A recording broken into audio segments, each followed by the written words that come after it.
भारतीय लोकतंत्र का जो सबसे बड़ा उत्सव है लोकसभा चुनाव 2024, उस सिलसिले में हम तमाम लोगों से बात कर रहे हैं, फीडबैक ले रहे हैं कि उनके दिलों में क्या है, वो क्या सोचते हैं कि पिछले 10 सालों में जो मोदी सरकार रही है, मोदी राज में देश ने कितनी तरक्की की या क्या इम्प्रेशन है उसके उनके बारे में।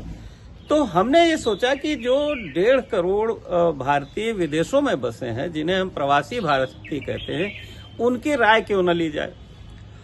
और एक परसेप्शन ये बन गया है कि विदेशों में जो बसे भारतीय हैं वो मोदी जी के बड़े प्रशंसक हैं, भक्त हैं।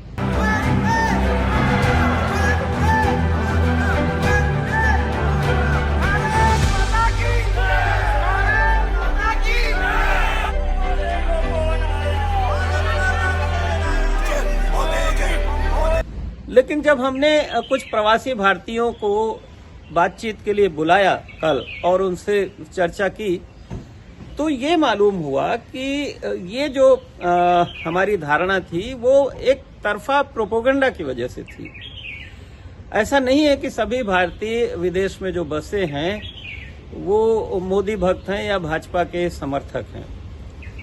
पिछले 10 सालों के जो कामकाज रहा है मोदी सरकार का, जो दिशा रही है और जो मुद्दे उभरे हैं, चाहे वो बेरोजगारी का बड़ा मुद्दा उभरा है, किसानों का बड़ा मुद्दा उभरा है, हमारी जो सांस्कृतिक विविधता है उसका बड़ा मुद्दा उभरा है, डाइवर्सिटी का। इसके अलावा लोकतंत्र के पर खतरे का मुद्दा उभरा है कि एक व्यक्ति, एक पार्टी, एक देश, एक चुनाव, ये जो इस तरह एक भाषा, एक संस्कृति, इस तरह की जो बातें हो रही, एक देवता, तो भारत की जो विविधता है उसको खतरा लोगों को लगता है।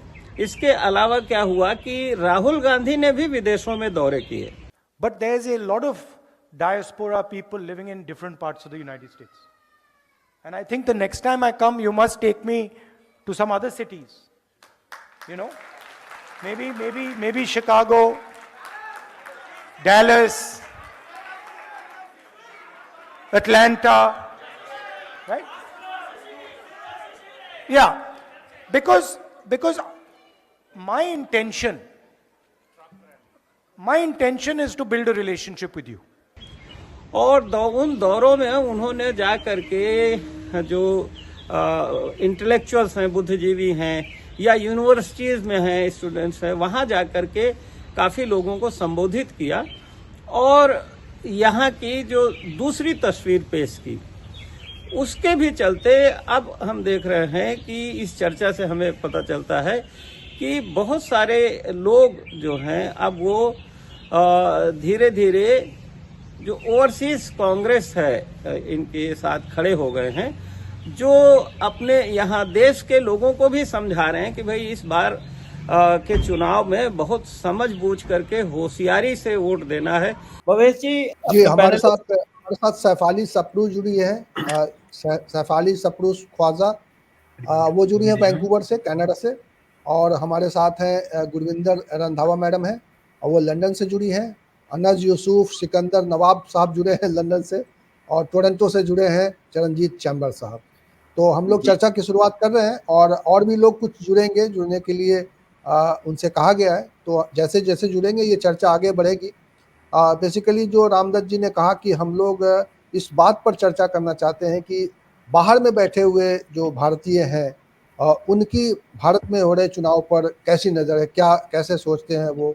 चूँकि भारत में जब चर्चा हो रही है 2024 के चुनाव में, तो दो तरफा चर्चा है। एक तो ये कि इस सरकार को इसके एजेंडे से जो पहचान बनी है 10 सालों में, 2-3 तरह की पहचान है। एक वो सरकार जो धार्मिक कार्यों में ज़्यादा रुचि ले रही है, मंदिर का निर्माण हो रहा है, या वो विदेशों में अपनी एक भारत की पहचान को स्थापित करने की कोशिश कर रही है, भ्रष्टाचार पर सो कॉल्ड लगाम लगा रहे हैं। लेकिन दूसरी तरफ हम देखते हैं, दूसरी तरफ जो चर्चाएं हैं वो कहा जा रहा है कि भ्रष्टाचार पर ये सरकार घिर गई है, क्योंकि अभी जो इलेक्टोरल बॉन्ड का मुद्दा आया वो बहुत बड़ा भ्रष्टाचार का मामला निकला। बहुत सारे अर्थशास्त्री, बहुत सारे लोग जो है, जो कमेंटेटर हैं, इसको अब तक का सबसे बड़ा करप्शन गेट, मोदी गेट बता रहे हैं कि इसको चर्च, वो जो था वाटर गेट स्कैंडल, उसकी तरह से मोदी गेट स्कैंडल इसको कहा जा रहा है।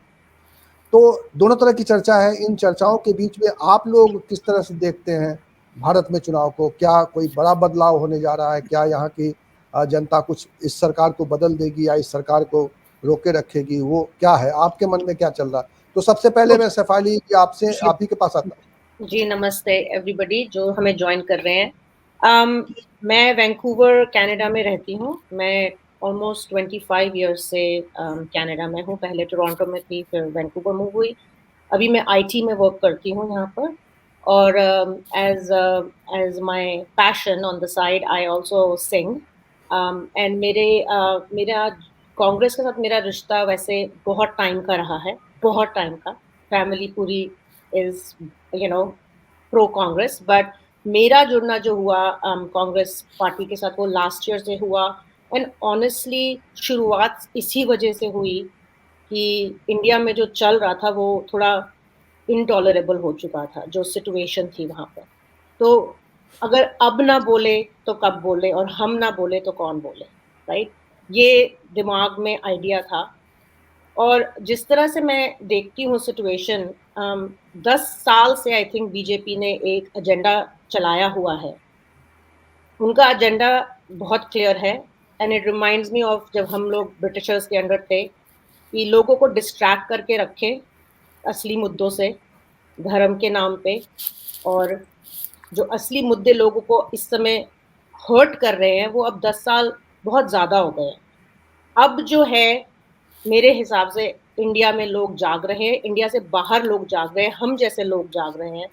हम चाहते हैं कि ये सिचुएशन आगे ना जाए, बिकॉज ये जो भी इस समय की सरकार जो कर रही है वो हमें डिक्टेटरशिप की टुवर्ड्स ले जा रहे हैं। आप उनका मैनिफेस्टो भी देख लीजिए, it's about one nation one religion.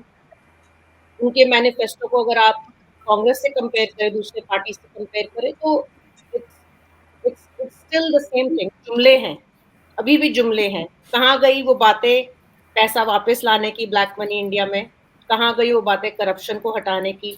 नारी शक्ति की बातें करी जाती है, नारी टू नारायणी है उनके मैनिफेस्टो में अब। लेकिन आपकी पार्टी में ऐसे ऐसे लोग हैं जिनको टिकट मिली हुई है, जिन्होंने नारी का सबसे बड़ा अपमान किया है। तो इस तरह की चीजें जो हो रही हैं इंडिया में, वो अब लोगों की आंखें शायद खुल रही हैं। मेरे हिसाब से अभी भी कुछ हैं वर्ग जो नहीं देख पा रहे हैं इसको।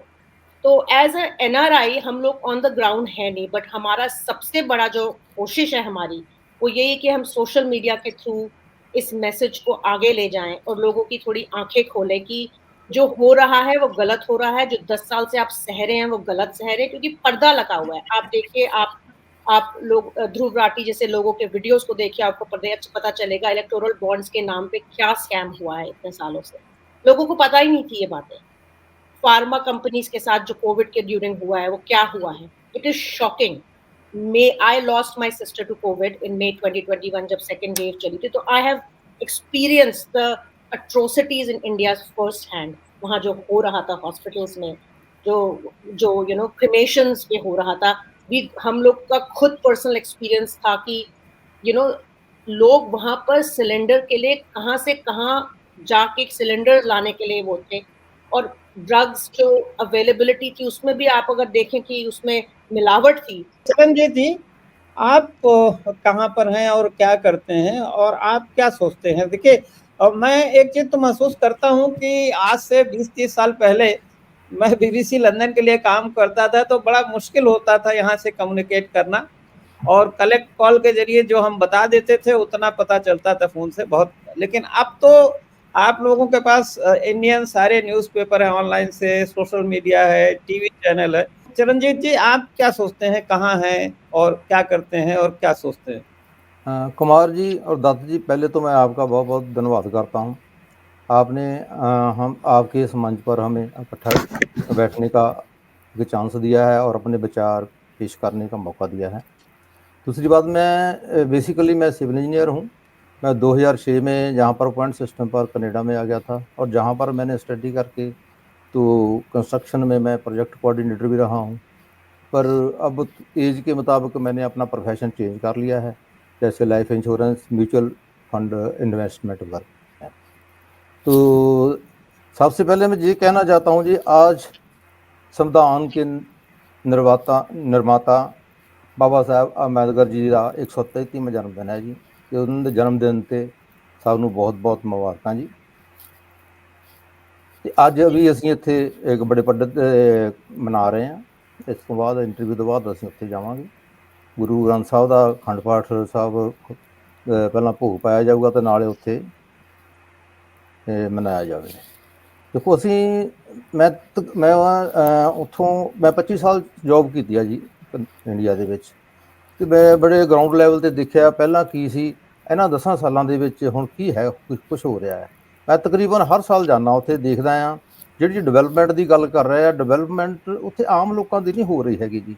ਡਿਵੈਲਪਮੈਂਟ ਹੋ ਰਹੀ ਆ ਅਮੀਰ ਲੋਕਾਂ ਦੀ, ਜਿਹੜੇ ਜਿਸ ਤਰ੍ਹਾਂ ਅਡਾਨੀ, ਅੰਬਾਨੀ, ਹੋਰ ਜਿਹੜੇ ਵੱਡੇ ਵੱਡੇ ਗਰੁੱਪ ਆ ਨਾ, ਜਿਸ ਤਰ੍ਹਾਂ ਉਹਨਾਂ ਨੂੰ ਵਧਾਇਆ ਜਾ ਰਿਹਾ, ਉਹਨਾਂ ਦੀਆਂ ਜਿਹੜੀਆਂ ਹੈਗੀਆਂ ਨੇ ਐਂਟਰਪ੍ਰਾਈਜ਼ਸ ਹੈਗੀਆਂ, ਉਹਨਾਂ ਨੂੰ ਬਹੁਤ ਜ਼ਿਆਦਾ ਵਧਾਇਆ ਜਾ ਰਿਹਾ। ਦੂਜੇ ਪਾਸੇ ਜਿਹੜੇ ਆਮ ਕਿਸਾਨ ਮਜ਼ਦੂਰ ਆ, ਉਹਨਾਂ ਦਾ ਬੜਾ ਬੁਰਾ ਹਾਲ ਹੈ ਜੀ। ਆਪਾਂ ਪਹਿਲਾਂ ਪਿਛਲੇ ਸਾਲ ਦੇਖਿਆ ਕੋਵਿਡ ਦੇ ਵਿੱਚ ਵੀ ਦੇਖਿਆ ਹੋਊਗਾ ਕਿਸ ਤਰ੍ਹਾਂ ਗਰੀਬ ਲੋਕ ਜਿਹੜੇ ਸੀਗੇ ਉਹ ਵਿਚਾਰੇ ਤੁਰ ਤੁਰ ਕੇ ਜਾ ਰਹੇ ਸੀ, ਕਿਸ ਤਰ੍ਹਾਂ ਉਹਨਾਂ ਦੀਆਂ ਮੌਤਾਂ ਹੋਈਆਂ ਆ।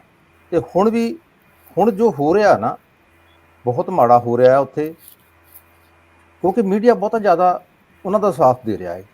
ਉਹ ਜੋ ਮੀਡੀਆ ਤੇ ਉਹ ਦਿਖਾਉਣਾ ਚਾਹੁੰਦੇ ਆ, ਜੋ ਉਹੀ ਕੁਛ ਆ ਰਿਹਾ ਆ। ਜਿਹੜੀ ਓਰੀਜਨਲਿਟੀ ਹੈਗੀ ਆ ਉੱਥੇ ਜ਼ੀਰੋ ਲੈਵਲ ਦੀ ਗਰਾਊਂਡ ਤੇ ਹੈਗਾ, ਉਹ ਨਹੀਂ ਲੋਕਾਂ ਦੇ ਸਾਹਮਣੇ ਆ ਰਿਹਾ ਜੀ। ਉਹ ਕੀ ਹੈਗਾ ਆ, ਸੋਸ਼ਲ ਮੀਡੀਆ ਦੇ ਵਿੱਚ ਠੀਕ ਆ, ਮੰਨਦਾ ਮੈਂ ਕੁਛ ਗੱਲਾਂ ਬਹੁਤੀਆਂ ਗਲਤ ਵੀ ਆ ਰਹੀਆਂ, ਪਰ ਸੋਸ਼ਲ ਮੀਡੀਆ ਦੇ ਜ਼ਰੀਏ ਅਸਲੀਅਤ ਵੀ ਪਤਾ ਲੱਗ ਰਹੀ ਹੈ ਜੀ। ਇਹ ਇਸੇ ਕਰਕੇ ਅਸੀਂ, ਮੈਂ ਤਾਂ ਵੈਸੇ ਬਚਪਨ ਤੋਂ ਕਿ ਸ਼ੁਰੂ ਤੋਂ ਇਹ ਜੁੜੇ ਹੋਏ ਆ ਨਾਲ ਕਾਂਗਰਸ ਦੀ ਆਈਡੀਓਲੋਜੀ ਇਹ ਹੈਗੀ ਆ ਜੀ। ਦੇਖੋ, ਸਮਾਜਿਕ ਬਰਾਬਰਤਾ, ਸਾਰਿਆਂ ਨੂੰ ਇੱਕ ਤਰ੍ਹਾਂ ਨਾਲ ਰੁਜ਼ਗਾਰ ਵੀ ਮਿਲੇ ਤੇ ਬਰਾਬਰਤਾ ਮਿਲੇ, ਅਸੀਂ ਉਹਨਾਂ ਦੀ ਆਈਡੀਓਲੋਜੀ ਤੇ ਕੰਮ ਕਰ ਰਹੇ ਹਾਂ ਤੇ ਅੱਗੇ ਤੋਂ ਅਸੀਂ ਕਰਦੇ ਵੀ ਰਹਾਂਗੇ।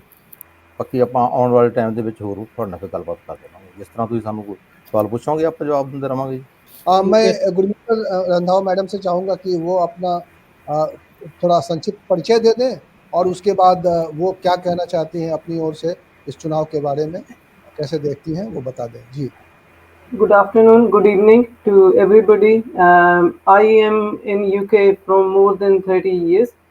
I am an IT professional, working in IT from more than 28 years. So I have been obviously in and out. So मैं इंडिया भी काफ़ी ट्रैवल भी करती हूँ, कांग्रेस को भी सपोर्ट करती हूँ बड़ी देर से। फैमिली मेरी बैकग्राउंड कांग्रेस से ही है, सो उसकी वजह से आई हैव बीन, मैं काफ़ी इंडिया भी मतलब जाती हूँ, जब भी जाती हूँ यही हम देखते हैं कि क्या डेवलपमेंट हुई है, क्या हम यहाँ पे जो हमें फैसिलिटीज़ मिलती हैं इंग्लैंड में काम के ज़रिए भी और वैसे भी सोशली भी, सो कैसा उसका कंपैरिजन इंडिया में जब जाते हैं कि कैसा चल रहा है वहाँ पे। So in terms of my own profession, जो आईटी का प्रोफेशन है, यहाँ पे हम क्या करते हैं, हम हमेशा प्रमोट करते हैं कि इंक्लूसिवनेस, डाइवर्सिटी, कि जो भी लोग हमारे कहीं डिफरेंट सॉर्ट ऑफ कंट्रीज से आते हैं, डिफरेंट बैकग्राउंड से आते हैं, हम उनको मेक श्योर करते हैं कि उनका रिस्पेक्ट, उनकी जो इक्वालिटी है वर्क पे, everything is counted in a way that it they feel belonged to the company, they feel कि उनका जो कंपनी है उनको सभी को सेम लेवल की रिस्पेक्ट मिलती है, सभी लेवल का उनका काम है, जो काम देखकर हम उसकी वजह से उसकी तरफ से हम उनको इनकरेज करते हैं कि कैसे वो कर रहे हैं। लेकिन when we look at India, जब हम इंडिया की तरफ देखते हैं तो ये तकरीबन लास्ट 10 साल से जो हो रहा है, जो ट्रेंड है डाइवर्सिटी का, इंक्लूसिवनेस का, की टॉलरेंस लेवल्स जो जहाँ पे जा रहे हैं इंडिया में, वो एक I think now at this time, इस समय हमें लगता है कि वो काफ़ी डेंजरस लेवल्स पे हैं, क्योंकि हमारा जो सोसाइटी है, सोसाइटी को इकट्ठा रखना है, उसको यूनिटी कैसे रखे, उसमें हार्मनी कैसे हो, ये मालूम हमें ये हुआ है यहाँ पे काम करके। यहाँ पे जो फैसिलिटीज़ हैं, जो भी हमें मिलता है, उसकी वजह से हमें ये कंक्लूजन ये है कि हमें कोई भी सोसाइटी है उसमें टॉलरेंस लेवल है, उसको मैनेज करना होता है, उसको सभी जो डिफरेंट कास्ट के लोग रहते हैं, छोटे बड़े डिफरेंट रेसेस के लोग रहते हैं, उनको सभी को इक्वल रिस्पेक्ट मिलनी चाहिए। I think what I see that completely has with अगर जो भी हमारी सिचुएशन है इंडिया में वो कंट्रोल में नहीं है, and that is what as a NRI मुझे वो चीज़ काफ़ी ज़्यादा उसका फिक्र है कि ये होना नहीं चाहिए, बिकॉज हमारे यूथ के लिए हमारी जो नेक्स्ट जनरेशन आ रही हैं हम उनको किस तरफ ले जा रहे हैं, किस रास्ते पे ले जा रहे हैं, ये सभी उनकी जो फ्यूचर होगा उसको इम्पैक्ट करेगा। So that is where I see in terms of Modi ji की जो गवर्नमेंट है, मोदी जी के जो लोग हैं, वो कॉन्स्टिट्यूट हमारा जो संविधान है, जो हमारी कॉन्स्टिट्यूशन है, जो हमारे बाबा अम्बेडकर जी ने दी है हमें, I think we are going in the opposite direction of that, we are not following that is वो हमारे लिए काफी कंसर्निंग है यहाँ पे। सो हमने जी, तो आपको बेसिकली चिंता है कि जो जिस तरह से भारत तमाम जो डाइवर्सिटी का देश है, विविधताओं का देश है, और वहां बैठ के अब जो कंपनियों में भी कोशिश होती है कि सब तरह की डाइवर्सिटी के, सब तरह के जो कम्युनिटीज के लोग लोगों आते हैं, कहीं से भी आते हैं, लेडीज आती हैं, वुमेन आती हैं, सभी को दिया जाए, और जबकि हमारे यहाँ जो है उसको भी हम बिगाड़ रहे हैं। जी, ये आगे कंसर्न है। मैं हैरान हूँ थोड़ा सा कि मुझे जैसा फीडबैक ऐसा लग रहा था, क्योंकि जब भारत में चर्चा बहुत होती है, अक्सर होती है कि मोदी जी जब विदेश जाते हैं तो आप्रवासी भारतीय बड़ा उनको एकदम से उस तरह से मोदी मोदी, चाहे वो टोरंटो जाए, चाहे लंदन जाए, ऑस्ट्रेलिया जाए, तो भारतीय उनको हाथों हाथ लेते हैं, और भारत से बाहर रहने वाले लोग एकदम मोदी जी को सिर आंखों पर बैठाए हुए हैं। लेकिन अभी तक जितने 3 लोगों ने, मेहमानों ने जो बोला, वो मुझे थोड़ा शॉकिंग लग रहा है कि मोदी जी के प्रशंसक नहीं मालूम पड़ रहे हैं। और मैंने जैसा आपने ओपनिंग में बताया कि यहाँ 2 तरह की चर्चाएं हैं, 2 धाराएं बिल्कुल साफ साफ दिखाई दे रही हैं, और इस बार का चुनाव बिल्कुल बड़ा क्रूशियल चुनाव है। जी, मैं आऊँगा, लेकिन इंटरेस्टिंग है, बहुत इंटरेस्टिंग है। और मैं बाकी वक्ताओं का भी थोड़ा थोड़ा शुरुआत में प्रतिक्रिया ले लेता हूँ। मैं यूसुफ साहब, नवाब साहब लंदन से जुड़े हैं, तो मैं चाहूँगा कि आप जिस भाषा में कन्वीनियंट हो आपको, आप अपनी बात रखिए और अपने बारे में थोड़ा बताइए कि आप लंदन में क्या कर रहे हैं। Hello there, namaste everybody, Jai Hind. Just to give you a quick introduction about myself, I'm from Tamil Nadu, but I've been living here the majority of my life. Unfortunately, I don't know Hindi, so I'll have to speak in English. No, it's absolutely right. You can. आपके प्रदेश में मोदी जी बहुत प्रयास कर रहे हैं कि वहाँ खाता खुल जाए. Right. When I think of India, there is one thing I ultimately think about, and that is Article 51A of the Constitution. And I cannot remember it exactly, but I will paraphrase it. It says to encourage, and Article 51AE, it says to encourage the common spirit of brotherhood amongst everybody, amongst every Indian, transcending regional, sectional, linguistic, and religious diversity, and that is essentially what India is to me, what Bharat is to me. I feel that the current government that is in power is not doing that. They are not keeping with the spirit of India and what all our freedom fighters, what Bhagat Singh, what Dr. Ambedkar, what all of them fought for, and that is my view. And I hope we can get a government that will uphold the spirit of India, the spirit of Bharat, and uphold the Constitution. आपका कहना है कि जो हमारे भारत के preamble में भी, प्रस्तावना में भी लिखा गया है इक्वालिटी, जस्टिस, फ्रेटर्निटी, जो ब्रदरहुड है, इक्वालिटी एंड फ्रेटर्निटी, तो उसका अब उसको ध्यान नहीं दिया जा रहा, बल्कि उसका उल्टा हो रहा है। और भारत के में जो इस समय हो रहा है उससे आप जो भारत की आत्मा है बेसिकली उसका पालन नहीं हो रहा है, उसको उसके विपरीत जा रहे हैं, चीजें जा रही हैं। जी, हमारे साथ विक्रम दुहान साहब जुड़े हुए हैं, काफी देर से जुड़े हुए हैं और बहुत ध्यान से हम सबकी बातें सुन रहे हैं। दुहान साहब, आप अपने बारे में थोड़ा बताइए और थोड़ा इस सरकार के बारे में बताइए, क्या इंप्रेशन बना आपका और क्या आप देख रहे हैं 2024 के बाद। नमस्कार सबको, and happy Ambedkar Jayanti today. मेरा नाम विक्रम दूहन है, मैं लंदन रहता हूँ। मैं लेबर पार्टी में वाइस चेयरमैन हूँ हमारी लोकसभा से, और मैं काउंसिल कैंडिडेट भी हूँ लेबर पार्टी से हमारे एरिया से। तो मैं और अनाज आज कैंपेनिंग के लिए आए हुए हैं, तो मेरे साथ ही बैठा है साथ में। जी अच्छा जी सर। तो अनाज हमारा यूथ ऑफिसर है लेबर पार्टी से यहाँ से, तो ये मेरी कैंपेनिंग में मदद कर रहा है अभी। मैं कांग्रेस पार्टी का भी मेंबर हूँ, इंडियन ओवरसीज कांग्रेस का यूथ इंचार्ज। गुरमिंदर जी, सुधाकर जी के साथ मैं कांग्रेस पार्टी की भी मदद करता हूँ लंदन में। और ओरिजिनली मैं हरियाणा इंडिया से हूँ। मेरी फैमिली इंडिया में रहती है। इंडिया काफ़ी जाता हूँ, गाँवों में काफ़ी जाता हूँ, फार्मिंग फैमिली से बिलोंग करता हूँ। तो सबसे ज़्यादा जो मुझे कंसर्न लगता है वो है बेरोज़गारी। भारत दुनिया का सबसे यंग देश है, युवा देश है। हमारे देश में अगर हम गिनती करें तो शायद 70-75 करोड़ जो आबादी है वो 35 साल से नीचे है, और उसमें जो बेरोज़गारी की दर है वो दुनिया में सबसे ज़्यादा है। तो मोदी जी जब 2014 में आए, उन्होंने बड़े-बड़े वादे किए कि 2 करोड़ जॉब देंगे, इन्वेस्टमेंट लेके आएँगे, रिसर्च के सेंटर खुलेंगे। लेकिन पिछले 10 साल में हमें लग रहा है कि जॉब बढ़ नहीं रही हैं, जॉब घट रही हैं। और उसका जो नुकसान हो रहा है, जो ग्रामीण इलाके हैं हरियाणा के, पंजाब के, यूपी के, सबसे ज़्यादा हो रहा है। अगर मैं हरियाणा की बात करूं तो हमारे गाँव से इतने युवा लोग हैं जो इलीगल तरीके से विदेशों में जा रहे हैं, नौकरियां ढूंढ रहे हैं। कईयों की जान भी चली जाती है, फैमिली को पता भी नहीं लगता कि हमारा बच्चा है किस देश में पहुंच गया है, जिंदा है नहीं है। जो विदेश में नहीं जा पा रहे हैं वो लोग क्राइम में जाने की सोच रहे हैं। कई लड़कों से मैं बात करता हूँ तो कहते हैं भैया भूखे मरने की बजाय तो हम कुछ क्राइम करके पैसा कमा लें, जो गलत है, लेकिन उनके पास कोई ऑप्शन नहीं है। अभी हमारी हरियाणा सरकार ने जो बीजेपी की सरकार है, एक इनिशिएटिव किया। उन्होंने कहा कि हम 2000 लोगों को इजराइल में भेजेंगे जॉब करने के लिए।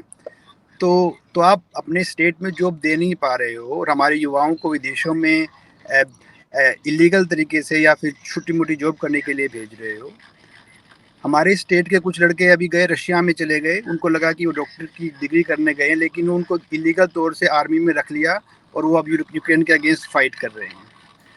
तो हमारे जो करोड़ों युवा हैं जो बेरोजगार हैं, अगर हम उनको मैनेज नहीं कर पाएंगे तो वो देश के लिए काफ़ी नुकसानदायक हो सकता है। और जो मोदी जी ने बड़े बड़े वादे किए थे वो सब फेल हो चुके हैं। जी जी। अब हमारे साथ सुधाकर गौर साहब हैं। सुधाकर गौर साहब, आप अपने बारे में थोड़ा बताइए और किस शहर से आप जुड़े हैं? और Namaskar. Thank you for giving opportunity. Firstly, as today is Happy Ambedkar Jayanti, so I am from London, and my home town belongs to Telangana region, Telangana state. Nice. So I come from Telangana state region. I work here as a community leader, Indian community leader. As I said, Vikramji said, I work for Overseas Congress and I work for Labour Party. In addition to, I work with all the Indian community organization in the UK to culturally integrate the Indian culture into the UK society, to bring together for our Indian, or irrespective of political ideology. We all come together, the India in the UK, for our cultural and integrate with the UK society. That is our main aim as a community work. Yeah, coming to the point now, I think today is Ambedkar Jayanti. Specifically why the Ambedkar ideas, the views, the constitutional rights to be upheld, should be upheld. Now I feel like an Indian democratic system is in danger. Why I'm not saying just as a word, it is in danger. Wherever you go, before elections comes, Modi, Amit Shah comes to that state. Before Modi, Amit Shah comes, CBI, ED comes. They're threatening the people. Yeah, before election comes, the CBI, ED comes and they threaten the political parties. They try to, whoever do any wrongdoings, definitely the institution should work, punish them, but not as a threaten them or blackmail them. First they come, and if they join in the BJP party, then it's fine. They will become as Sachilta, they will become fair. Even though whenever people join in the BJP party, they feel like they have a right to do any wrongdoing or do wrongdoing, come to the BJP party. That's a new trend in India now. Like whatever corruption or whatever you do and come to the BJP, once you join the BJP party, you will get a legal right. The ED don't look at you, or CBI don't look at you. This kind of situation they created. And in addition to that, I want to say what kind of message we are giving to the next generation. I'm not saying that vote for Congress or BJP. What I'm trying to say that politics should never enter politics religious. Religious should be separated. I'm a Hindu believer. Definitely, I believe Hindu gods. That's my belief, but that shouldn't come into the politics. Unfortunately, in India, now the Jai Sri Ram slogan became as a political slogan. Very unfortunate thing. Jai Sri Ram slogan became as a political slogan. That shouldn't be come into the politics. Religious should be separated. The fabric system of India, they're damaging. That's worries me. जी, आपका ये कहना है कि एक तो धर्म को राजनीति में नहीं मिक्स करना चाहिए, religion and politics should not be mix, और उसके अलावा आपने कई चीजें कही हैं, डेमोक्रेसी है जो अंबेडकर जी ने दिया, संविधान उसकी रक्षा है, सांस्कृतिक जो विविधता है, करप्शन है, ईडी एजेंसियों का दुरुपयोग है जो बहुत सारे, तो इस तरह के इश्यूज आपने हाईलाइट किए हैं। मैं नेक्स्ट राउंड में एक सवाल मेरे मन में है, आप जो भी जवाब देना चाहें आप हाथ उठाएंगे तो मैं ये जानना चाहता हूं कि जैसे अभी ये बात आई कि हरियाणा से लोग जा रहे हैं, ये केवल हरियाणा की बात नहीं है। 2000 लोग, भारत सरकार ने 10,000 लोगों को इजराइल भेजने का एक कॉन्ट्रैक्ट साइन किया है, उसके तहत हरियाणा से भी जा रहे हैं, यूपी से भी जा रहे हैं, वो तो एक भारत सरकार ले जा रही है और अपने लोगों को वहाँ जो वार जोन में भेज रहे हैं विदाउट एनी प्रॉपर वो। तो दूसरा मेरा ये सवाल था साथ में कि क्या वजह है कि जिस इंडिया पे हम इतना प्राइड करते थे, इंडियन सिटीजनशिप, इंडियन पासपोर्ट, तो बड़ी तादाद में इधर 4-5 सालों में लोग अपना सिटीजनशिप छोड़ रहे हैं, यंग लोग सिटीजनशिप छोड़ के, पासपोर्ट छोड़ के और विदेशों में बस रहे हैं, बड़ी तेजी से बस रहे हैं। तो इसकी क्या वजह हो सकती है कि मतलब नौकरी करना तो एक अलग बात है कि जॉब के लिए जाएं, but why are they just giving up citizenship? I think I can, I try to just give my view. Still as an Indian, still I'm holding my Indian passport, though I am in a UK like a 17-18 years. But now the people are feeling is not safe in India, might be reasons. Well, as I said, it again comes to the democratic values. Even if you do something, whenever democratic system is damages, then everything damage, everything collapse. The system will collapse. So they're not feeling it's not safe, or democratic values are degrading. So might be that is the reason in my view. But anyway, my other friends may share their ideas. जी, दुहान साहब। हाँ, तो मैं सुधाकर जी से agree करता हूँ। I think India में एक कहावत है, जिसकी लाठी उसकी भैंस, तो वही काम अभी चला हुआ है वहाँ पे। तो अगर आप पावर में हो तो आप पुलिस को भी अपने कंट्रोल में करना चाहते हो, सीबीआई को भी अपने कंट्रोल में लेना चाहते हो, ईडी को भी अपने कंट्रोल में रखना चाहते हो। अगर आप सरकार का पॉजिटिव क्रिटिसिज्म भी करें तो सरकार के आप टारगेट पे आ जाते हो। तो जो प्रोफेशनल लोग हैं, जो युवा लोग हैं, वो अपना पढ़ाई करके, मेहनत करके अपना बिजनेस करना चाहते हैं, जॉब करना चाहते हैं। बट हमें ये भी सिखाया गया है कि जो फ्रीडम ऑफ स्पीच है हम उसका यूज़ करें, लेकिन जब उसका यूज़ करते हैं तो ये भी डर रहता है कि कोई ना कोई सरकारी एजेंसीज हमारे पीछे नहीं पड़ जाएं। तो इन्हें फ्री डेमोक्रेसी, सॉरी सर, मैंने कहा इलेक्ट्रॉनिक सर्विलांस भी बहुत हो रहा है कि कौन क्या कर रहा है। तो एक फ्री डेमोक्रेटिक सिस्टम में आपको राइट होना चाहिए बोलने का, आपको राइट होना चाहिए। हाँ ठीक है, आप ऑफेंड ना करें किसी को, लेकिन जो आपके व्यूज़ हैं उनको आपको मतलब प्रेजेंट करने का एक फ्रीडम होना चाहिए, उसकी रिस्पेक्ट भी की जानी चाहिए। As citizen and voter of India, मेरे को ये भी राइट है कि मैं अपनी सरकार को अगर कुछ ठीक नहीं कर रही तो मैं उनके बारे में कुछ बोलूँ, उनको ठीक करने के लिए बोलूँ, या फिर उनके बारे में क्रिटिसाइज़ भी करूँ। तो उसका मतलब ये नहीं है कि हम मोदी जी को क्रिटिसाइज़ कर रहे हैं या अमित शाह जी को क्रिटिसाइज़ कर रहे हैं। हम एक सिस्टम को क्रिटिसाइज़ कर रहे हैं जिसको हम इम्प्रूव करना चाहते हैं। तो कई बार ये लगता है कि लॉन्ग टर्म सिक्योरिटी है आपकी फैमिली की, उससे कई बार लगता है कि शायद इंडिया में अगर हम फ्रीली रहना चाहें और सरकार को भी अकाउंटेबल बनाना चाहें तो शायद वो पॉसिबल नहीं है। और दूसरा क्या है कि बड़ी बातें बहुत बड़ी होती हैं, मेक इन इंडिया का नारा दिया गया लेकिन कुछ ज़्यादा मैन्युफैक्चरिंग कंपनीज आई नहीं है इंडिया में, इन्वेस्ट इन इंडिया का नारा दिया, कुछ ज़्यादा एफडीआई हो नहीं रही है, रिसर्च सेंटर नहीं बन रहे हैं, हमारे जो यंग लोग हैं वो काफ़ी पढ़ गए हैं, 3-3 4-4 डिग्री किए हुए हैं लेकिन उनको मौका नहीं मिलता आगे जॉब करने का, सरकारी नौकरियों को ख़त्म किया जा रहा है, प्राइवेटाइजेशन हो रही है लेकिन वो कुछ उद्योगपतियों के लिए हो रही है।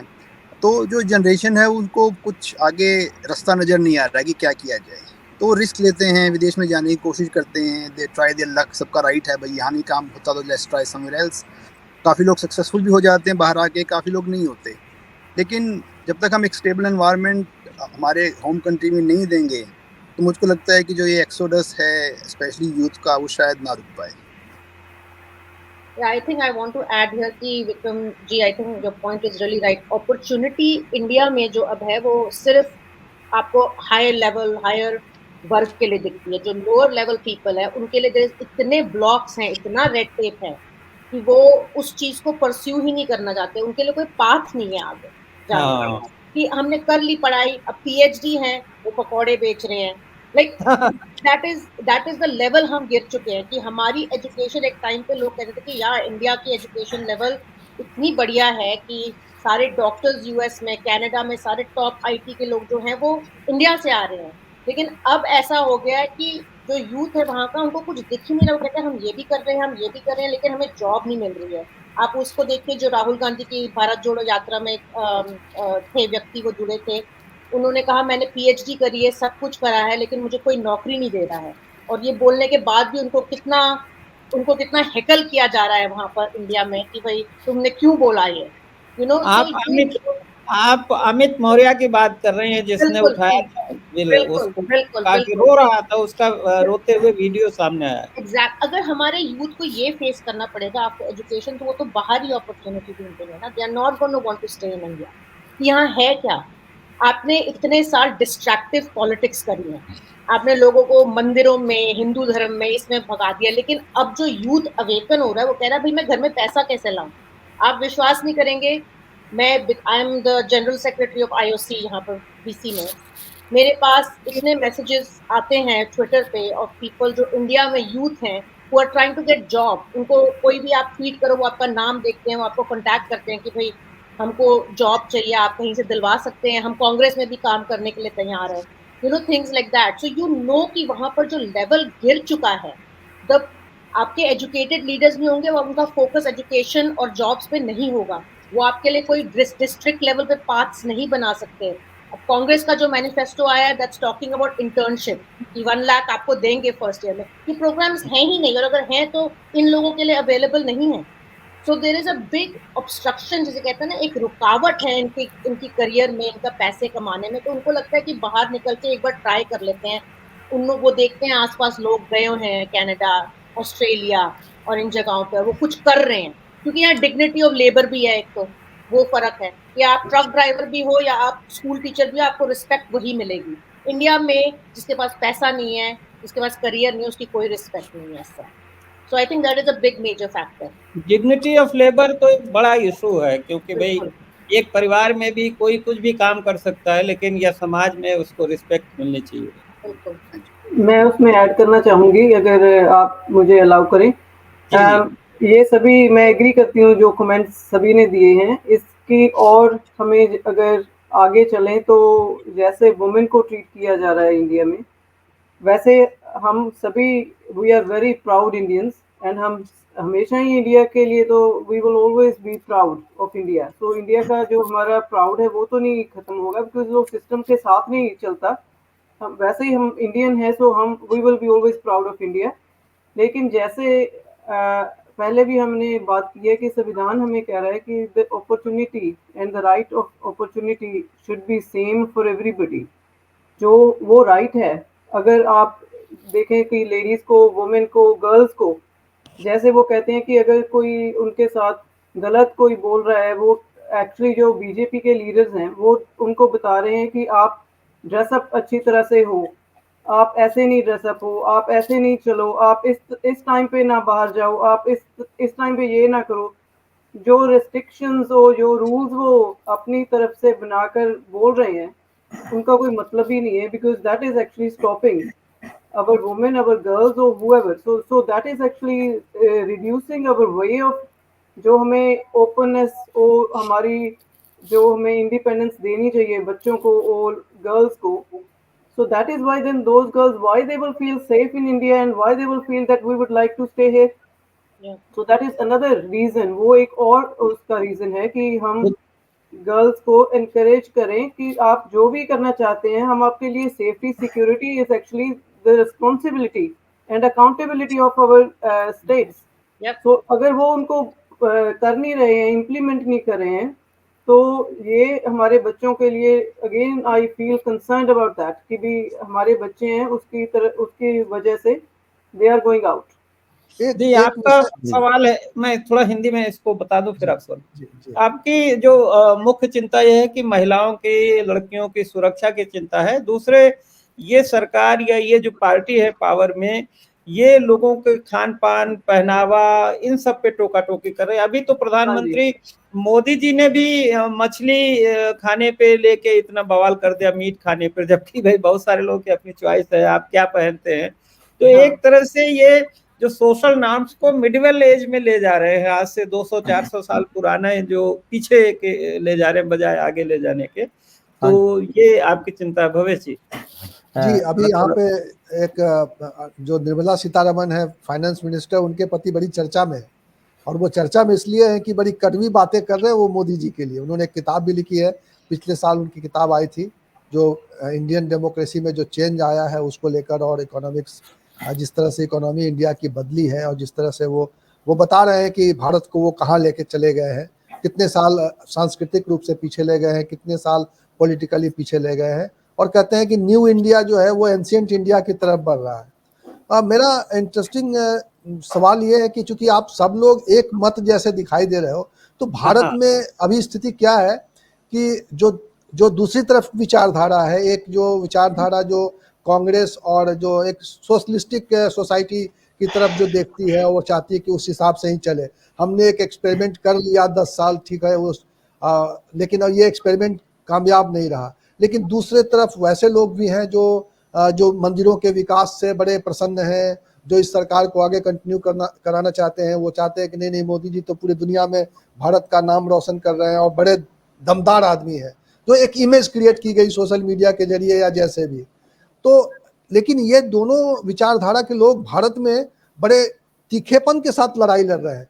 तो वहां पे क्या हाल है आप लोग के तरफ में? जैसे मैं देखता था कि भाई मोदी जी जाते हैं तो सब मिले हुए, सारे भारतीय जय मोदी मोदी मोदी मोदी चल रहा है। तो आप लोग जब अपनी विपरीत विचारधारा मोदी समर्थकों से मिलते हैं तो बातचीत होती है कि लड़ाइयाँ होती है यहाँ की तरह?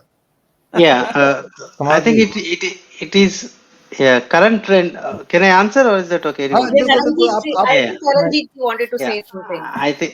I think currently wherever I speak to many of I have a lot of friends who are the right wing ideology. The before Vajpayee Advani time pe the right wing ideology little bit different. Now it's all WhatsApp University. Yep. Propaganda. The propaganda. Now the illiterate or literate between whatever comes in the WhatsApp University, if you feel that is a real, they are illiterates. They are believing on the fake messages, fabricated messages. I'll give one example. I don't know whether I could tell or not. We had a event at the Rahul ji event here in London. वो event में कोई लोग 1-2-3 खालिस्तानी लोग आ गए, वो कुछ slogan दे के दिया इवेंट पे, हम भी भारत माता जय भारत का स्लोगन कुछ दिए, वो गए, इवेंट हो गया। विद इन 1-2 आवर्स में इंडिया में एक फैब्रिकेटेड न्यूज मैसेज स्प्रेड करा। I got a call from my schoolmate, London to Nizamabad, my hometown. I got a call, you said Pakistan Jindabad. I said, why would any of the Indian event, none of the politicians, none of the political leaders says like that, we were the brain, that to Rahul's event. They did as a fabricated, this is a live example for me happened, and got a call from my family members also. They all, they all spread like a change the voice, they put different messages. These kind of, I request people of India, vote, think on your current things, education, and practically what you're getting, but don't go for Twitters or WhatsApp, these kind of, don't believe in fake messages and vote. If you think vote for BJP or Charanjit Congress, जी आप भी vote react it. करना चाहेंगे इस हाँ जी पर? Sir, Kumar ji देखिए, जैसे कांग्रेस है और बीजेपी है, आप देखिए कि कांग्रेस में भी हर कम्युनिटी के लोग हैं, बीजेपी में भी हर कम्युनिटी के लोग हैं, पर बीजेपी के जो लोग हैं उनकी सोच क्यों है ये मैं बताता हूँ।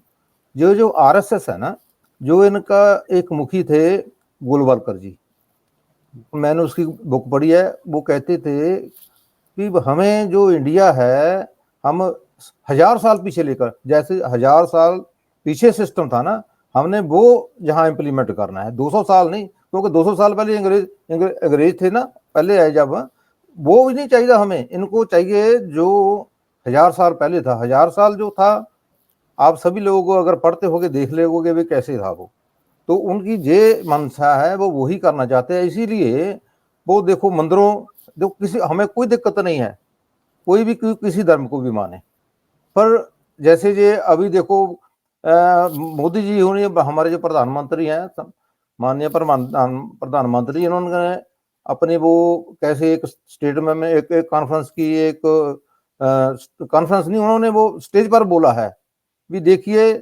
ये तेजस्वी जी मछली खा रहे हैं आजकल, दूसरे हैं ये नराते हैं, ये छोटी कुछ स्टेटमेंट नहीं है, देखो लोगों में ये पाड़ा डालने की है। ये लोग सोचेंगे तो उन लोगों में नफरत का एक बीज बो रही है। अगर ये ऐसा प्रधानमंत्री होगा तो कहाँ तरक्की हो जाएगी। तो इसलिए ये लोग देखो, बाहर से कंपनियां आ रही हैं, बड़ी बड़ी कंपनियां आ रही हैं, जैसे आजकल डिजिटलाइजेशन हुई है, साइंटिफिकली जो है आईटी में बहुत डिफरेंट टाइप के जो प्रोफेशंस हैं, उनके लिए हमें वैसे ही स्टूडेंट चाहिए। जैसे कोई अपने ऑटोमेशन का काम है, वो भी अब साइंटिफिकली बन रहा है, तो जैसे दूसरा है कोई मोबाइल है या कोई भी प्रोडक्ट बन रहे हैं, जो कंपनियां आ रही हैं, पर हमारे जो वहाँ पर प्रोफेशन है, जो एजुकेशन है, उस लेवल की नहीं है, उधर तो नहीं ये करना चाहते। पहले तो उनको चाहिए यूनिवर्सिटी में वो ऐसे सब्जेक्ट लेकर आए जो फ्यूचर में जो इंडस्ट्री आएगी उनके लिए चाहिए, प्रोफेशनल हमें वो उसके लिए पैदा करने चाहिए, उनको वैसे नॉलेज देनी चाहिए। पर ये क्या कर रहे हैं, ये देखिए मंदिर आ रहे हैं, हमें कोई दिक्कत नहीं, मंदिर सारे, पर उसके साथ साथ ऐसे आईटी के प्रोफेशन जो लोग हमें चाहिए, उनको भी ये पैदा करें, उनके लिए कोई ये दूसरा खोलें अपने जितने भी है यूनिवर्सिटी कॉलेज।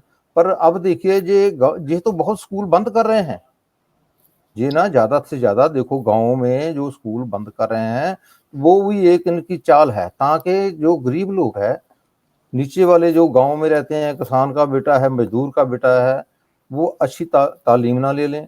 आगे उनका देखो 9वीं 10वीं तक उनको वैसे नहीं, 5वीं तक तो वैसे नहीं करते, 8वीं 9वीं तक नहीं करते, फेल करते। वैसे ही जब कंपटीशन ऊपर कहाँ अच्छी स्टडी के लिए जाना होता है, वहां पर वो कम्पिटिट नहीं कर सकते, क्योंकि उनका बेस नहीं बना होता।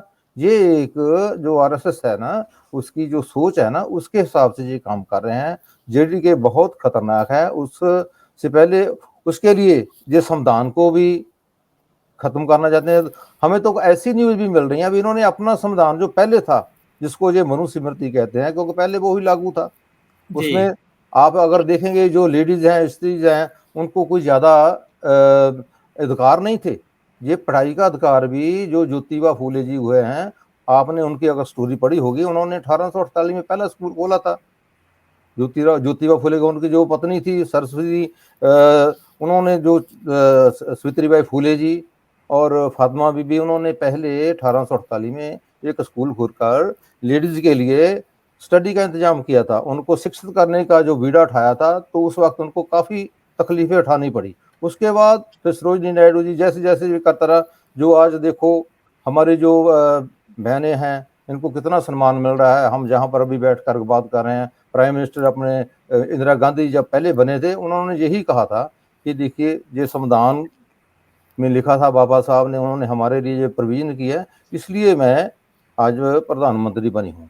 पर अच्छा, ये भारत में बहुत इस चर्चा को थोड़ी देर हम लोग रखा जाए, क्योंकि एक भारत में बड़ी चर्चा ये हो रही है कि ये सरकार आई, मैं फिर से उनको कोट करूंगा कि उन्होंने खुल के कहा, जो निर्मला सीतारमण के वित्त फाइनेंस मिनिस्टर के हस्बैंड है, कि अगर इस बार के चुनाव में मोदी जी जीत जाते हैं, हालांकि ऐसी संभावना, ऐसा आकलन वो पेश कर रहे हैं कि जीतने की संभावना बहुत ही कम है। जो पॉलिटिकल सिचुएशन है, जिस तरह के इशूज आ गए हैं, जिस तरह की बातें हो रही हैं, जिस तरह का एक बार फिर से लोगों का मन बदल रहा है, उसमें लगता नहीं है कि वो आएंगे। लेकिन ऐसा कहा जा रहा है कि अगर वो आए तो संविधान को खतरा है। तो आप लोग तो चूंकि भारत पर जी नजर बनाए हुए हैं, क्या आप लोग की भी जी फीलिंग आ रही है कि ऐसा जी जी ऐसा संभव है? देखिए, मैं ये कहता हूँ, आपकी बात सही है। देखो, आपको भी पता है और बड़े बड़े लेवल पर ये प्रचार किया हो रहा है कि ये संविधान को खत्म कर देंगे। पर उसको काउंटर करने के लिए प्रधानमंत्री ने कहा या किसी और बीजेपी के लीडर ने कहा कुछ? कोई नहीं बोला कि नहीं नहीं, हम इसको खत्म नहीं करेंगे, इसको हम कुछ नहीं करेंगे, ये सिर्फ लोग वैसे ही ये हाँ बिल्कुल, वो प्रचार कर रहे, किसी ने अभी कुछ होम नहीं कहा। मिनिस्टर ने बोलना शुरू किया है, आज उनका बयान एक दिखा है कि वो राहुल गांधी भ्रम फैला रहे। दुहान साहब कुछ बोलना चाहते हैं इस पर? दुहान साहब। नहीं, आप संविधान की बात की, आपने बड़ी अच्छी बात की। अब देखिए कि आपने खुद कहा कि 2014 में हमने एक एक्सपेरिमेंट किया, वो होना भी चाहिए था, शायद एक बदलाव की ज़रूरत थी, जनता भी चाह रही थी कि नई सरकार आए, शायद नए नए आइडियाज़ को ट्राई किया जाए। बट मेरे का व्यक्तिगत तौर पे मुझे लगता है कि वो एक्सपेरिमेंट हमारा पूरी तरह से फेल हो चुका है। तो 10 साल हमने इस सरकार को देख लिया है कि इन्होंने क्या कारनामे किए हैं, क्या कांड किए हैं। अब देखिए, नई संसद का उद्घाटन हुआ, उसमें राष्ट्रपति जी को नहीं बुलाया जाता। प्रधानमंत्री एक आई थिंक वो वोट को लेके जाते हैं, वो रखते हैं और संसद का उद्घाटन कर देते हैं।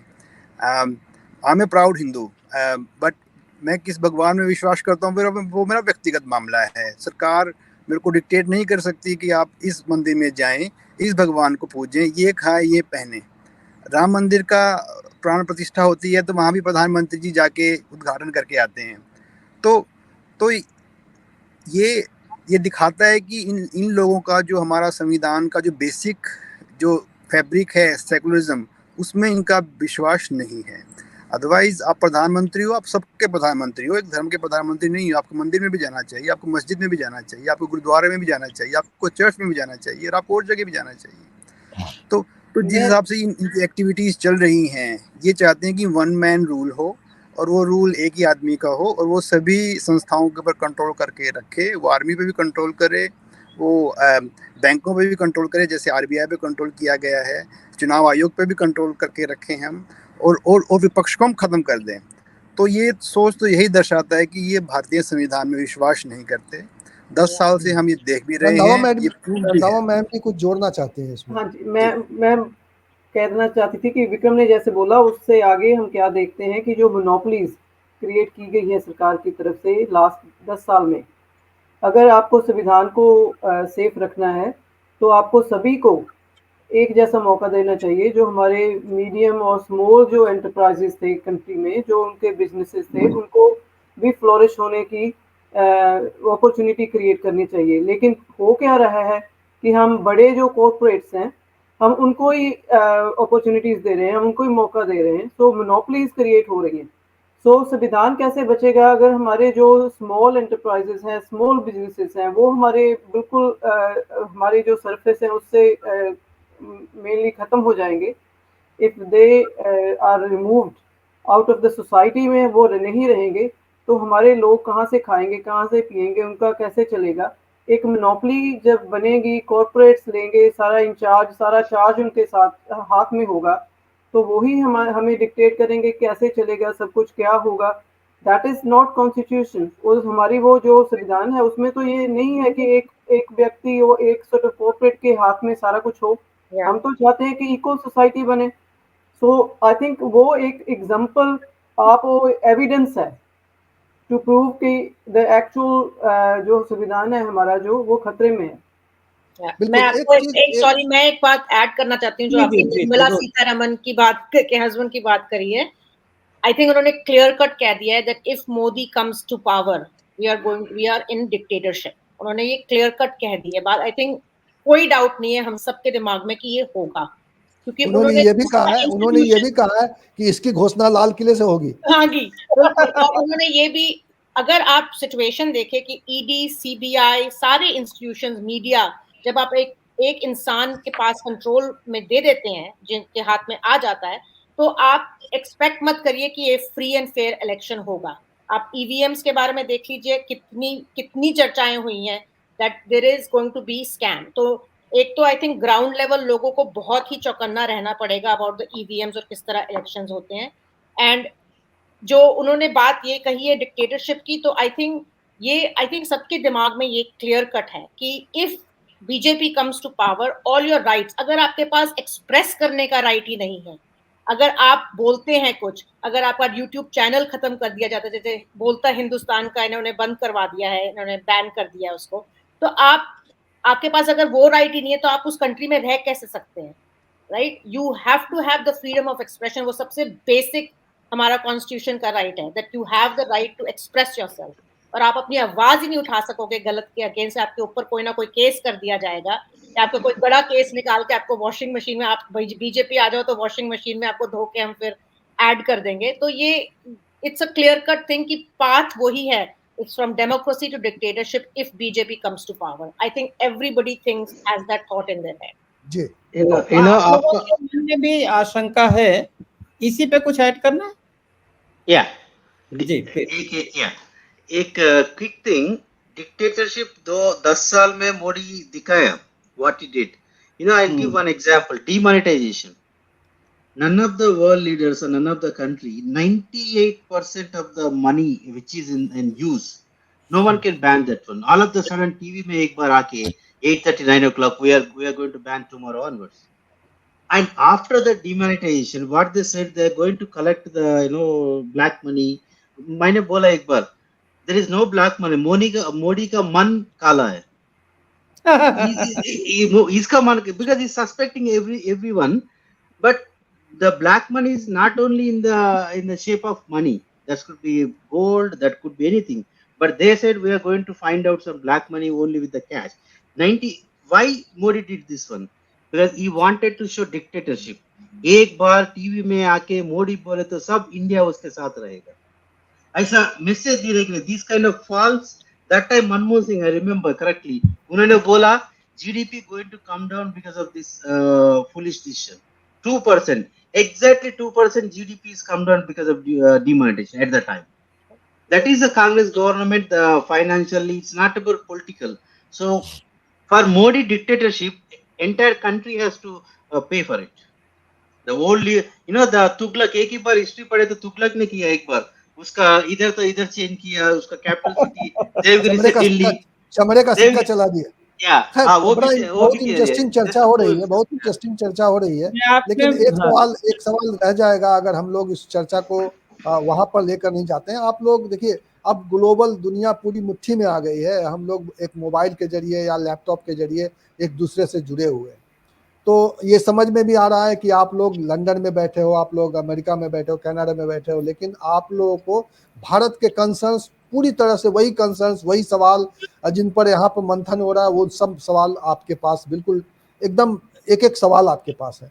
लेकिन अब मैं आपसे जानना ये चाहता हूँ कि आप लोग भारत के बारे में इतना सोचते हो, वहाँ रह रहे हो, वहाँ कमा रहे हो, लेकिन आप भारत में कैसे इस चुनाव को इम्पैक्ट करना चाहते हो, कैसे हेल्प करना चाहते हो, यहाँ के लोगों को मोटिवेट करना चाहते हो कि आप जो सोचते हो वैसा भारत बना रहे, जो जिस भारत को छोड़कर आप लोग गए थे उस भारत बरकरार रहे, उसके लिए आप लोग अपने लेवल पे क्या कर रहे हो? दुहान साहब कुछ बोलना चाहते हैं? दुहान साहब जी, थैंक यू फॉर दैट। तो अभी हमने मैनिफेस्टो में, जो कांग्रेस पार्टी का मैनिफेस्टो है, उसमें कंट्रीब्यूट किया है। राहुल जी ने सजेशन मांगे थे मैनिफेस्टो में, हमने एनआरआई की तरफ से और स्पेशली यूथ की तरफ से हमने सजेशन डाले कि एक यूथ मिनिस्ट्री सेट की जाए जो यूथ के वेलफेयर पे ही फोकस करे, कि कैसे हम उनको स्किल में ज़्यादा स्किल्स दें, कैसे हम उनके लिए रोज़गार के अवसर कराएं, कैसे हम उनको एंटरप्रेन्योरशिप की जो सोच है वो उनमें डेवलप करें कि उनको विदेशों में काम के लिए नहीं जाना पड़े। किसी ना किसी की कोई ना कोई मजबूरी जरूर रही होगी जो अपनी मातृभूमि को छोड़ के आता है, we all love India dearly. हम सबका मन है कि हम वापस जाके कुछ ना कुछ वहाँ पे अपने आप को इस्टेब्लिश करें या फिर अपनी फैमिली के साथ रहें या कंट्री को सपोर्ट करें। बट जब तक मौका नहीं बन पाएगा तो वो हो नहीं पाएगा। तो मैनिफेस्टो में हमने हमारी आईओसी की तरफ से भी सजेशन दिए हैं और उनको मैनिफेस्टो में इनकॉर्पोरेट भी किया गया है। और दूसरा, अभी मैं इंडिया में ही था 2 महीने, तो जो मेरे लोकल जो हमारे गांव हैं, शहर हैं, मैं वहाँ पे काफ़ी गया भी हूँ और वहाँ लोगों को अवेयर भी किया है कि जो अभी चल रहा है देश में, लॉन्ग टर्म उसका कितना नुकसान हो सकता है। तो किसी पार्टी को या फिर किसी व्यक्ति विशेष को देख के आप चाहे वोट ना दें, अपने आप को देख के, अपने बच्चों के भविष्य को देख के सोच समझ के वोट डालिए, because this is the most important election of India and I worry it may be the last one if you don't choose the right government. Very true. और हम लोग यहाँ कनाडा से हमने भी मैनिफेस्टो के लिए सजेशंस दिए थे, एंड ऑल्सो सोशल मीडिया पे हम लोग जो भी कांग्रेस का प्रचार हो रहा है, द राइट मैटर जो है ना, जो मुद्दे की बातें हैं, जो जहां पर वो सही हैं, हम लोग उसको बहुत प्रमोट कर रहे हैं। मैं बहुत पर्सनली इंडिया के कुछ ग्रुप से जुड़ी हुई हूँ, जिसके साथ मैं जो भी वो लोग हमें कोट करते हैं कि आप राहुल गांधी जी का ये मैसेज पहुंचाइए, इंडिया अलायंस का ये मैसेज बाहर पहुंचाइए, कोट करिए अपने इंस्टाग्राम, फेसबुक, ट्विटर पे, तो हम लोग वो उस तरीके से बहुत वो इस चीज को प्रमोट कर रहे हैं। And definitely as Vikram said कि वोट अपना जुडिशियसली डालिए, ये मैसेज हमारी तरफ से बहुत स्ट्रांगली जा रहा है, बिकॉज हम लोग वोट नहीं कर सकते, we are not on the ground. तो हम यहाँ से किस तरह मोटिवेट कर रहे हैं। मेरे parents are in their 80s, they are old, they have issues, लेकिन हम यहाँ से उनको फोन कर करके बोल रहे हैं कि आपको वोट करने जाना है, हर एक vote matters. So whoever we are talking to in India, our friends, our family, we are telling them कि please go vote and vote judiciously, because this may be the last election. Randhawa में हम जैसे शिफाली जी ने बताया, same I am doing here exactly the same in terms of I am connected to my people in India through social media की वजह से, और social media के जरिए हम कनेक्टेड हैं लोगों से, और सोशल ग्रुप्स हैं यहाँ पे। एज इन्होंने जैसे कहा कि यहाँ पे बहुत सोशल ग्रुप्स हैं हमारे इंडियंस के, हम उनके मैं बहुत social groups I attend a lot of them, and वहाँ पे डिबेट्स होती हैं इंकरेजमेंट करने के लिए लोगों को कि क्या करना चाहिए, क्या नहीं करना चाहिए, क्या ठीक है, क्या गलत है। एंड वो मैसेज है जो मैसेज हम डिस्कस करते हैं, वो मैसेज वापस इंडिया जाता है। So we actually then take it back to India through social media and some other ways, and that is what we do. So we always encourage people to not look at whatever these sort of guarantees that Modi ji gave previously. Don't listen to those again. Look at what they have actually done, what they have delivered, what their performance has been in the last 10 years, and then vote wisely. That is our request to the voters in India, because Charanjit ji. जैसे इन्होंने बोला, हाँ जी। मौका है, वो मौका बार नहीं आएगा। ऐसे ना विवेशी, मैं तकरीबन हर साल जाता हूँ और वहाँ पर जैसे, क्योंकि मैं गांव का एक वासी हूँ, वहाँ पर गांव में जो भी उनकी प्रॉब्लम होती है, मैं उनके साथ वहाँ पर बैठकर सॉल्व कराता हूँ। कुछ सोशल वर्क है जैसे वो करते हैं। मेरे जो फ्रेंड्स हैं, जो मेरे कोलीग रहे हैं इंजीनियर्स वहाँ पर, उनके साथ भी मैं फ़ोन पर बात करता रहता हूँ। हम उनके साथ बिल्कुल इन टच हैं और उनकी जो सोच है ना, वो भी हमारी सोच ही है। वो जो वहाँ पर ग्राउंड पर होता है वो हमें भी बताते हैं। इतना नहीं हमें इतना पता लगता है जितना वो हमें बताते हैं। वो सब रेडी हैं, तो हम उसी तरह मोटिवेशन से उन लोगों को और भी तैयार कर रहे हैं और हर संभव जहाँ से जो भी उनको मदद चाहिए वो भी कर रहे हैं। तो हम इन टच हैं। तो हमें पूरा यकीन है भी इस बार ये मोदी साहब जो है, इनकी सरकार नहीं आएगी तो ना ही आनी चाहिए। लोग बहुत चिंतित है, उन सभी को पता है वहाँ पर क्या हो रहा है। जहाँ पर ये हमारी नहीं सिर्फ अभी हम बैठकर जहाँ पर यही सोच रहे हैं भी हमें ज़्यादा पता रहे, हमें इतना नहीं पता है जितने वहाँ पर लोगों को पता है। वो भी हमें इन्फॉर्मेशन देते रहते हैं। तो इसलिए हम इन टच हैं जहाँ पर, और हमारे जो रिश्तेदार भी हैं हम उनको भी बात करेंगे, कर भी रहे हैं भी, देखो यहाँ का क्या सिस्टम है। और हाँ, मैं आपको एक और बता दूँ, ये जो आप बोल रहे थे ना भी मोदी जी के जहाँ पर बहुत बोल रहे हैं भी जहाँ पर बहुत अच्छा है बहुत अच्छा है, बोलो वो जहाँ पर भी आरएसएस के लिए उन्होंने इतनी शाखाएं बनाई हुई हैं, वहाँ से वो कैसे मैनेज करते हैं पता नहीं। कुछ उन्होंने फूड बैंक भी खोले हुए हैं। तो हमें तो ये चिंता है कि जैसा सिस्टम इंडिया में है वो जहाँ पर वहाँ का ना बना दें। हमें तो ये भी चिंता लगी हुई है, अगर वहाँ पर उनका वो जो सरकार हट जाएगी तो जो लोग जहाँ पर भी फॉरेन कंट्री में भी सिस्टम खराब करने लगे हुए हैं उनको भी थोड़ा ठल रोका जाएगा। ये हम इसलिए हम जहाँ पर ज़्यादा चिंतित हैं तभी लगे हुए हैं कि वहाँ पर मोदी जी वापस ना आए, वो सरकार बिल्कुल ना आए। जी। मैं एक जरा जानकारी चाहता हूं कि आप लोगों को कितना कंसर्न है यहाँ डेमोक्रेसी का बुनियादी जो उसूल हैं हिंदुस्तान के रहे हैं, इक्वलिटी, कल्चरल डाइवर्सिटी, वो जान के बड़ी खुशी हुई और अच्छा लगता है, कॉन्फिडेंस हमारा भी बढ़ता है, क्योंकि हम ये अपना सोशल मीडिया प्लेटफॉर्म इसीलिए चला रहे हैं कि सोशल सर्विस के लिए चला रहे हैं कि देश में डेमोक्रेसी और कॉन्स्टिट्यूशन की रक्षा। हालांकि मैं बताऊं कि हमारे भी यूट्यूब अकाउंट को गवर्नमेंट के दबाव पे उन्होंने बंद कर दिया था, लेकिन इतना बैकलैश हुआ, लोगों ने इतना कंडेम किया यूट्यूब के मालिकों को, तो उन्होंने वापस कर दिया। खैर, मैं ये जानना चाहता हूं कि ये जो वहां पर जिसके आपने जिक्र की कि विदेशों में तमाम प्रचार करके और भ्रम फैला करके, खास करके मुस्लिम कम्युनिटी के खिलाफ या बाबरी मस्जिद के खिलाफ या राम मंदिर के सवाल पे, ये जो एक वहाँ जबरदस्त एक उफान खड़ा किया था, तमाम लोग उस तरह से आ गए थे उस प्रोपेगेंडा में, तो अभी वो बुखार चढ़ा हुआ है या कुछ उतर रहा है उन लोगों में? वो जो उनके सपोर्टर हैं आरएसएस के या बीएचपी के या बीजेपी के, तो अभी उनका बुखार वैसे ही है, वो तो वैसी ही फीलिंग है, वैसे ही वो हेल्प कर रहे हैं बीजेपी के आरएसएस की, या अब उनका भी मोह भंग हुआ है? Are they also disillusioned? देखिए, वो लोग तो जो है ना वो तो पूरे कॉन्फिडेंट हैं भी हमारी सरकार वहाँ पर रहेगी, हम जो चाहेंगे फिर करेंगे। उन्होंने तो करना ही है, वो तो कभी नहीं कहेंगे भी जो सरकार वहाँ की अच्छा कर रही है, वो तो लगे हुए हैं अपना पूरा प्रचार करने के लिए।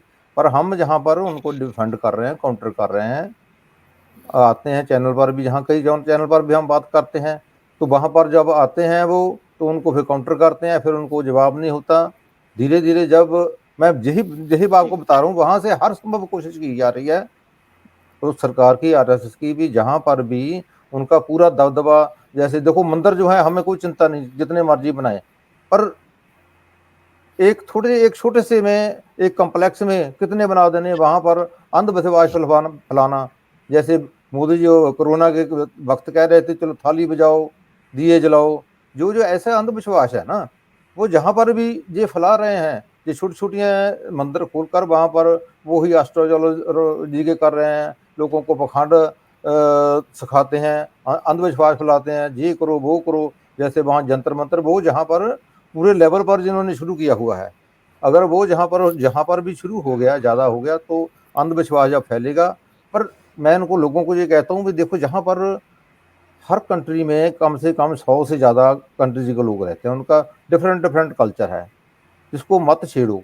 अगर उनको पता चल गया भी आपकी सोच क्या है, तो आपके लिए भी रहना मुश्किल हो जाएगा, और जहाँ से हम जा भी कहीं नहीं सकते। एक एयरपोर्ट ही है, अगर हम जहाँ इनके लिए प्रॉब्लम क्रिएट करेंगे ऐसी, जो कि लोकतंत्र में जहाँ एक आम आदमी के जीने के लिए नहीं चाहिए, वैसे ही अंधविश्वास फैला देना, अगर तुम वो जहाँ पर फैलाओगे तो लोग आपके खिलाफ हो जाएंगे। जहाँ पर जो लोग हैं काम को ज़्यादा पसंद करते हैं, ऐसे नहीं है मीडिया में मंदिर चल जाओ, वहाँ चल जाओ, कहीं कोई प्रोग्राम कर लिया, कहीं प्रोग्राम कर लिया, लोग इकट्ठे करके, वो तभी ये लोगों को अनपढ़ रखना चाहते हैं। जहाँ इनको लोग चाहे इकट्ठा कर लेते हैं, अगर लोगों के पास काम नहीं होगा, अभी देखा होगा जो ये रैलियों में भी है, वो बताते हैं। हमारे पंजाब में एक रैली हुई, वहाँ पर उन्होंने बताया, कोई बोलता मुझे 300 दिया, कोई बोलता मुझे 400 दिया। ये ऐसे काम करना चाहते हैं, ये लोगों को बढ़िया काम नहीं देना चाहते, तो गरीब को और गरीब रखेंगे। तो जो 15% लोग हैं, तो फिर वो 90% जो धन है ना जहाँ इंडिया में, वो सिर्फ 15% लोगों से भी कम लोगों के पास है, बाकी लोग तो सिर्फ काम करने वाले हैं।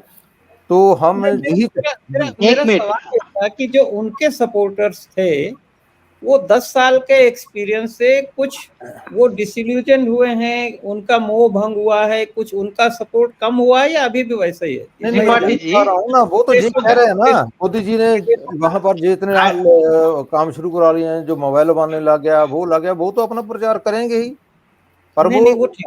हाँ जी, वो तो उनका करते रहेंगे। प्रोपेगेंडा मेरे हिसाब से उनका त्रिपाठी जी, प्रोपेगेंडा कम नहीं हुआ है, लेकिन यहाँ की गवर्नमेंट उस लेवल का प्रोटेस्ट नहीं टॉलरेट करेगी उनसे, जो प्रचार वो इंडिया में कर सकते हैं ना। यहाँ की गवर्नमेंट जो है, it is intolerant towards these kind of activities.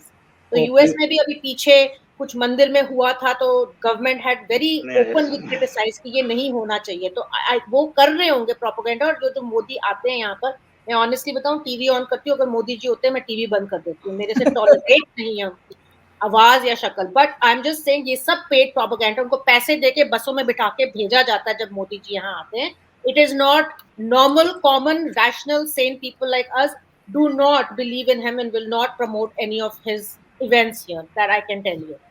Tripathi ji, मेरा हिसाब से आपका क्वेश्चन का आंसर, ये 10 साल में कौन कौन व्हाट्सएप यूनिवर्सिटी पढ़ के डॉक्टरेट लिया, वो सब नाउ थोड़ा डिफेंस में आ गया, क्योंकि Defensive है वो।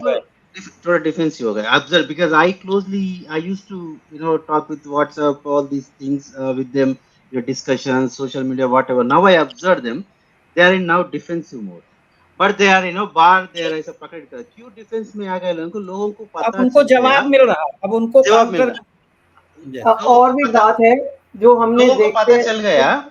हाँ, लोगों को पता चल गया विच is true, which is right, which is right. और अभी सोशल मीडिया, आपका जैसे सोशल मीडिया प्लेटफॉर्म आया, और कुछ लोगों को थोड़ा normal people, general people, like which are irrespect of political ideology, they trying to find out which is true, which is wrong.